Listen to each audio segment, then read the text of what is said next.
গণঅভ্যুত্থানের পরে আমাদের বিরোধী দলীয় নেতা তিনি একটি কথা বলেছিলেন,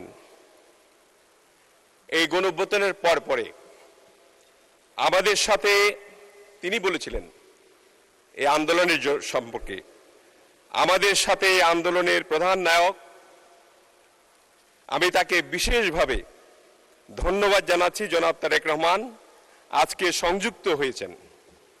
তিনি দূরে থেকেও জাতিকে আমি বলবো অত্যন্ত বুদ্ধিভিত্তিকভাবে এবং সফলভাবে নেতৃত্ব দিয়েছেন।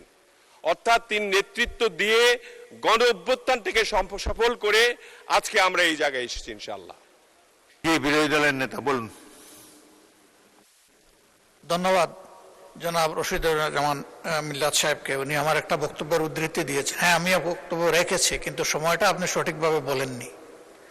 এই সময়টা ছিল 24 এপ্রিল মাস, আর পরিবর্তনটা হয়েছে 24 আগস্টের 5 তারিখ। আগস্টের 5 তারিখের পরে আমার এই বক্তব্য না।